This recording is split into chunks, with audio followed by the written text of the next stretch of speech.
അന്ധനായ വയോധികനെ ഗാന്ധിഭവൻ ഏറ്റെടുത്തു. ആറ്റുകാൽ സ്വദേശിയായ രാജപ്പനെയാണ് ഗാന്ധിഭവൻ ഏറ്റെടുത്തത്. ഇയാൾ ബന്ധുക്കളെ അന്വേഷിച്ച് കരുനാഗപ്പള്ളിയിലെത്തുകയും ഇവിടെ നിന്നും ഓട്ടോറിക്ഷയിൽ ശൂരനാട് പോവുകയും ചെയ്തു. എന്നാൽ ബന്ധുക്കൾ ഏറ്റെടുക്കാത്തതിനെ തുടർന്ന് ഓട്ടോറിക്ഷ ഡ്രൈവർ കരുനാഗപ്പള്ളി പോലീസ് സ്റ്റേഷനിൽ എത്തിക്കുകയായിരുന്നു. മക്കളെല്ലാം കളഞ്ഞു. അല്ലെ, രണ്ട് വിവാഹത്തിൽ മക്കളില്ലയോ? ഉണ്ടായിരുന്നു, എല്ലാം കളഞ്ഞു. വർഷങ്ങൾക്ക് മുമ്പ് നാട് വിട്ടുപോയ Attukal Padasserry 84-കാരനായ രാജപ്പനെയാണ് autorickshaw driver police സ്റ്റേഷനിലെത്തിച്ചത്. Police സ്റ്റേഷനിലെ PRO കൃഷ്ണകുമാർ ജീവകാരുണ്യ പ്രവർത്തകരെ ബന്ധപ്പെട്ടു. അദ്ദേഹത്തിന്റെ വീട് പറയുമ്പോൾ അദ്ദേഹം പണ്ട് 65 വർഷങ്ങൾക്ക് മുമ്പ് ശൂരനാട് താമസിക്കുന്നതാണ്. അവിടെ കുടുംബത്തിലേക്ക് എത്തി.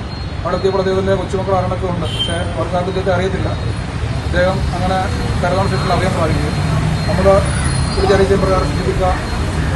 അതുപോലെ നമ്മുടെ സുരക്ഷണം, അതുപോലെ നമ്മുടെ തറവാട്, അതുപോലെ നമുക്കിപ്പം ഏറ്റെടുത്ത് ഇന്നലെ ഒരു ദിവസം അഭയം കൊടുത്തു.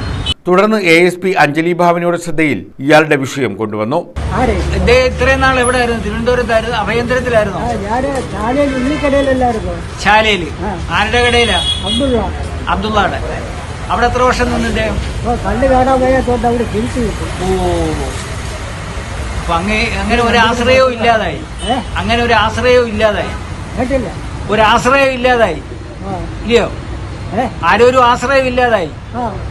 ഇതാണ് ഇദ്ദേഹത്തിന്റെ നിലവിലെ അവസ്ഥ. തുടർന്നാണ് ഗാന്ധിഭവൻ സെക്രട്ടറി പുനലൂർ സോമരാജനെ വിളിച്ച് ഇദ്ദേഹത്തെ ഏറ്റെടുക്കുന്ന കാര്യം ചർച്ച ചെയ്തത്.